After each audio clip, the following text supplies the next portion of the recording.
Welcome back to Luke's Properties YouTube channel. I bought a house for £95,000 this time last year, so I thought it would be a good time to go over the numbers and show you how much money it's been making, what my expected returns are over the next few years, and just give you an overview of how property investing and buy to let more specifically works and how it can allow you to replace your income over time. You don't need loads of these types of properties to replace the average salary, and in this video I'm going to show you how one property can pay for another property and so on. So let's get into it anyway. So this time last year I bought this house for £95,000, which was below market value. I knew this because I own another house around 10 doors down, and I got that house valued just before I bought this one, and the valuation was £120,000, and I've owned that one for around 2 to 3 years now. And when I first bought that house it was valued at £95,000, so I had some inside information, and that's the main reason why I decided to buy this one, because it was on the market for £95,000. It didn't need hardly any work doing to it. I think I've painted and decorated a couple of the rooms, but generally speaking it was ready to be rented as it was. So when I saw it priced at £95,000 I thought that that was slightly below what it was really worth. It had been sitting there, no one had bought it. They had a couple offers for like 80, 85, but the owner turned those offers down. So when I saw it priced at 95 I thought that's quite cheap, because I had that inside information from owning another house on that street. So I kind of thought, okay, that's an opportunity, I need to jump at this. So I offered £95,000 the asking price and I bought it. So the deposit for this house, 25% of £95,000, was £23,750. My stamp duty at the time was 5%, so £4,750. My solicitor cost was £1,500, and that gave me a total capital employed of £30,000. Over the last year I've rented this house out for £700 per month, and my mortgage payments have been £297 a month. My maintenance, which is around 5% of the rent, has been £35 a month. My insurance has been £20 a month, which has given me a net rent of £348 per month, or £4,176 per year. Now when you take that figure and you divide it by my total capital employed and multiply that by 100, that gives me a 13.9% return on my capital employed from the rental income. So that basically means that every year the rent is paying me back 13.9% on the money that I put into the investment initially. Now fast forward to 2026, I'm about to have this house revalued, and as I said, I already know that it's worth at least £120,000, especially now that it's been rented for a whole year, and I've got proof of that, which I can show the new lender. So I'm going to refinance this house at £120,000. My new mortgage will be £90,000. The old mortgage is still £71,250 because it's an interest only mortgage, so it hasn't changed from when I bought it. The early redemption costs and the fees will cost me around £3,750, which means I'm going to take home £15,000 in tax-free money once I refinance. I'm then going to rent the house out for £750 per month because rents have increased. My new mortgage will be £375 per month.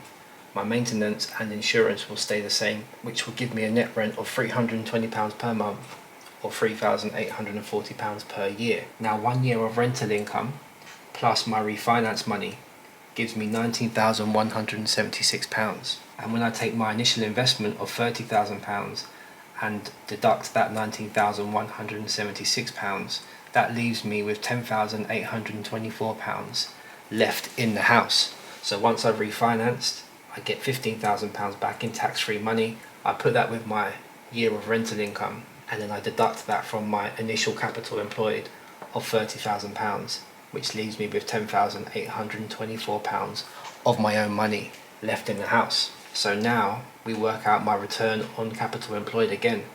So I'm getting £3,840 per year from the rent. I divide that by my total capital employed, which is now £10,824.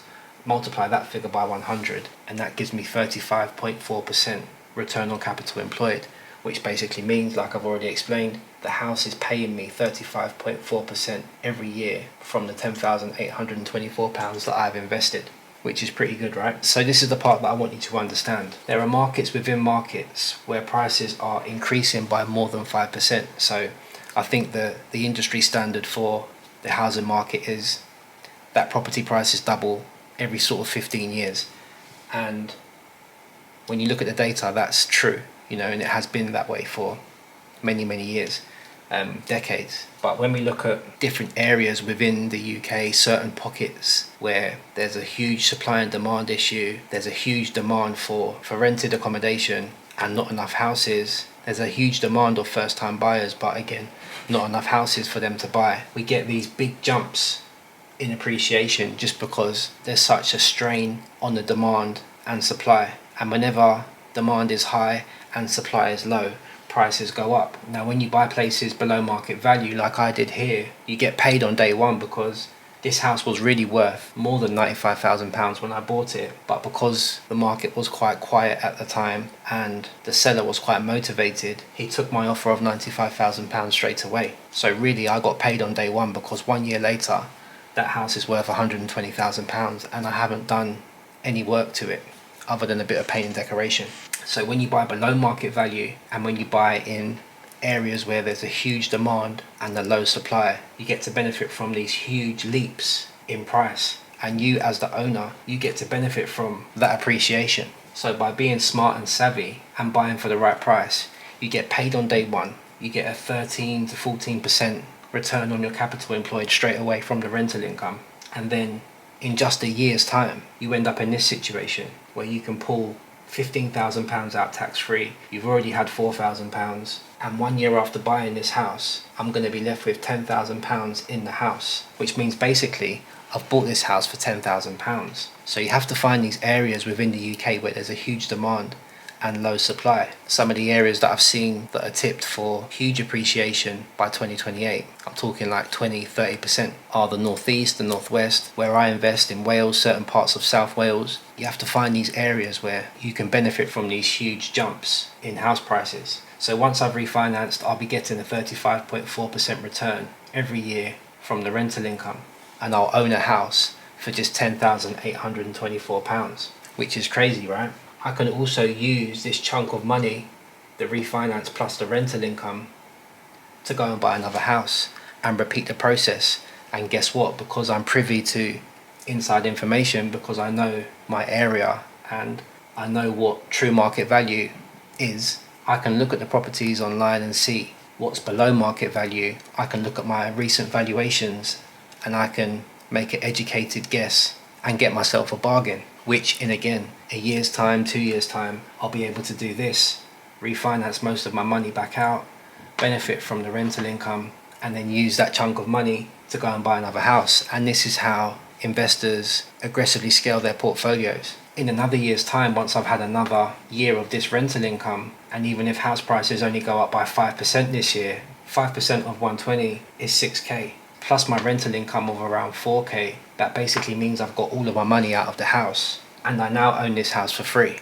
So these are the powers of property investing, guys. I wanted to share this video with you because I speak to so many people and they're waiting for the right time to invest. They're waiting for the stars to align, for the right property, the right day, for the universe to speak to them before they invest. And what I always tell people is the tide is always rising, right? House prices are always going up. So the earlier you can invest, the quicker you can benefit from the appreciation, the rental income, and the longer you buy and hold for, the more your gains start to compound, because the rents increase and over time house prices go up, and the longer you hold for, the more you get to benefit. So the quicker you get in, the better. The longer you wait, deliberating, doing analysis, waiting for the perfect time, the more you're missing out on these types of gains.